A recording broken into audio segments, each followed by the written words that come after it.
Chapter 3: The Invention of Banks. The single most significant event has been the invention of the modern banking system that gives the illusion of real value to worthless paper money controlled by private banks, while the monetary system enables items of real value, that is, food, oil, land, wood, etc., to be readily exchanged for it. It is a trick, an illusion, whether it is paper, money, coins, or cards. What is money and how did it come about? In the old times, people would exchange one tangible resource for another, or in the case of a market setting, several people would exchange many tangible resources with each other, otherwise known as the barter system. As societies became more modern, there became a need to have a medium of exchange that could easily be measured. A dollar, for example, is a unit of measure like a gallon or a pound of a commodity. In all seriousness, when someone says, "Give me $20, your response should be, $20 of what? That's all money is, a median or temporary holding state of something of value in a specific amount. The same as ice can be a temporary holding state of water. The real purpose of money should not have been to become the permanent holding instrument for value as it became. Let's say that I am a carpenter and I have some wood, and you are a butcher and you have some beef. I need beef, but you don't need any wood. How would we exchange? How do we both get what we both need? How can we trade and do business? This is why the medium of exchange became useful. Since you don't need any wood, I can exchange money instead, and you can go and get whatever you need. Money is essentially whatever you want it to be. The current form of money is different from earlier iterations. Money was also a tangible resource such as gold, silver, or a real commodity. Today, money is simply a number printed on fancy paper or some digits on a computer screen. How individuals get money and who controls its value of it is the crucial thing. Let's suppose you are a farmer and own a lot of natural and tangible resources. However, you need to develop your farm to build an income for yourself as the monetary system demands. So, you go to a bank and ask for a loan of $100,000. The banker looks at you and asks, "Okay, what do you have as collateral?" You tell the banker that you have a lot of land, animals, and wood. The banker says, "Okay, we will accept that." You put up your farm as collateral, and the bank loans you the $100,000. What did you just do? In essence, you just handed over something of real value in exchange for something of no real value. As if that wasn't bad enough, the bank is still in control of the value of what they remitted to you because the bank controls interest rates that they use to inflate and deflate the value of the money they just loaned you. So, you borrow the money to buy tractors and other farm equipment. When you took out the loan, a tractor cost $10,000, but now a tractor costs $12,500. It's not that the tractor went up in value.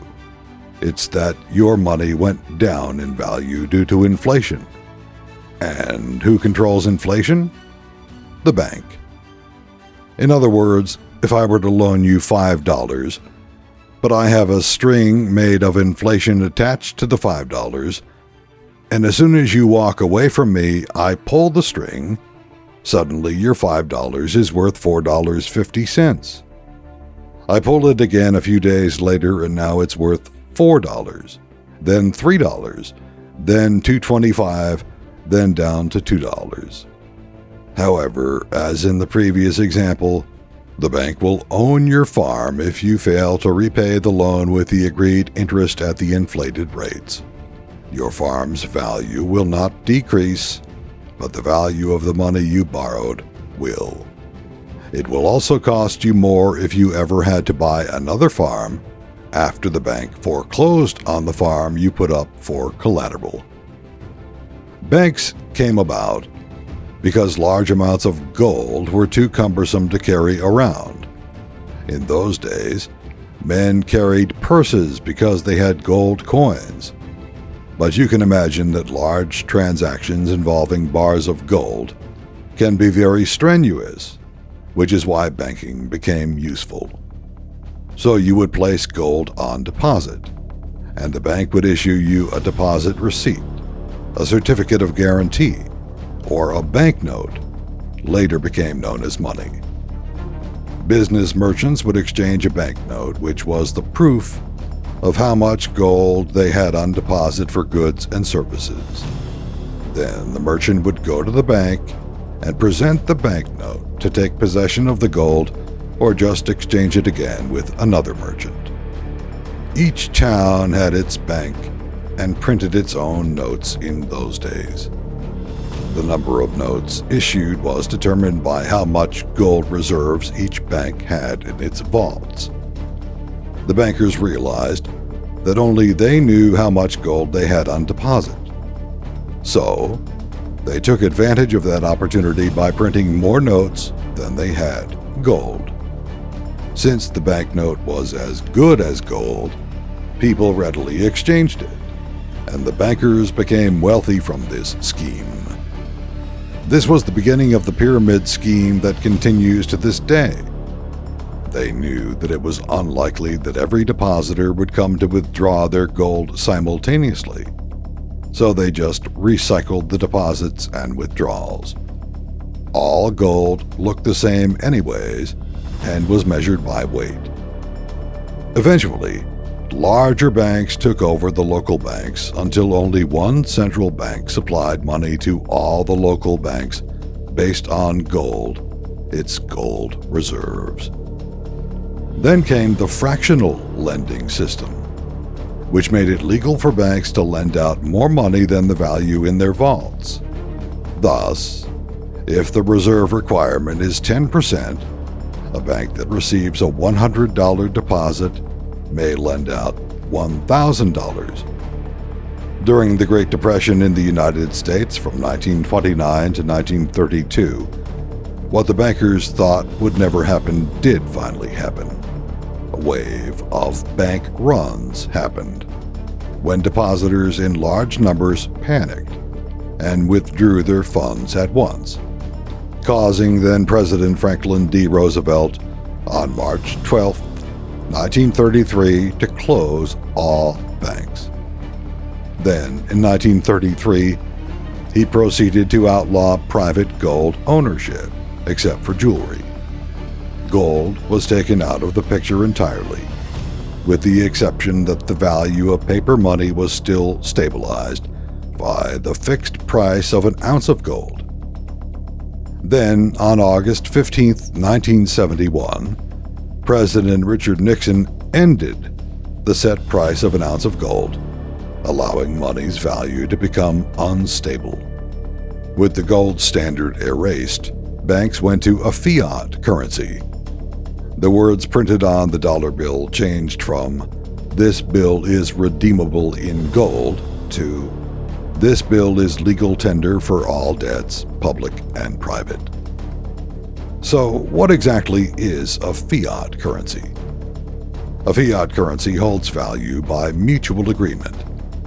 For example, all the citizens of a country agree to accept a means of exchange by mutually agreeing to do so. It's also accepted by order of the government, meaning that the money has value because the government has ordered it to be so. This order is backed by the full military might of the government and its willingness to force anyone to accept the currency. Should one country not agree to accept the currency of another, it could cause a war. Money has been and remains the only reason for war. The value of a fiat currency is ruled by world supply and demand, and is inflated or deflated by interest rates reasonably easily. This is why gas used to be 50 cents per gallon, but it's now $4 per gallon. It is not that gas went up. It is the value of the money used to purchase gas that went down. Once a currency becomes a fiat, its value doesn't exist. Instead, a holding value in tangible resources, it has become common for people to keep it in the means of exchange, especially a fiat medium of exchange that does not have any real value like real estate means real and tangible property. All economies of empires eventually reach the point of having a fiat currency. They all go through the same stages. All empires start with money of real value, which is precious because of its limited quantities, to allow the rich to enjoy their money without interruption by the revolt of the poor. The empire implemented social programs to meet the survival needs of its poor for food and shelter. In the United States, this is done with programs such as food stamps and Section 8 housing projects. The empire's wealth is poured into expanding its military.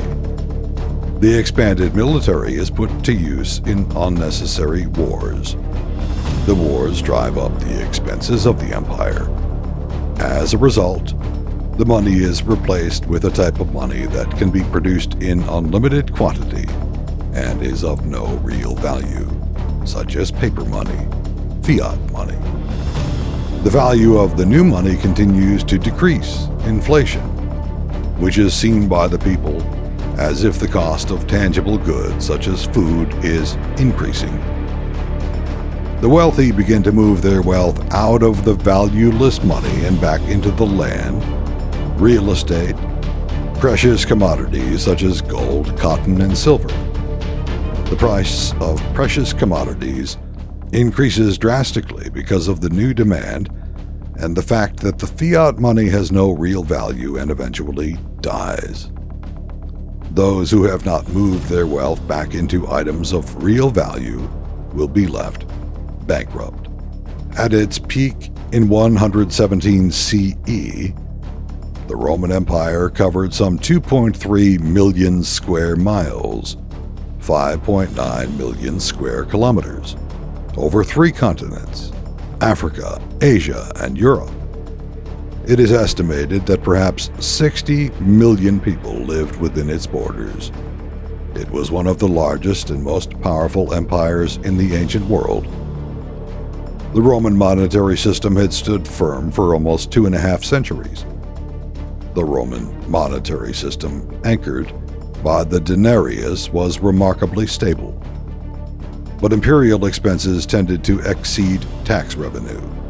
The emperors relied on new gold and silver from mines and successful wars to make up the difference.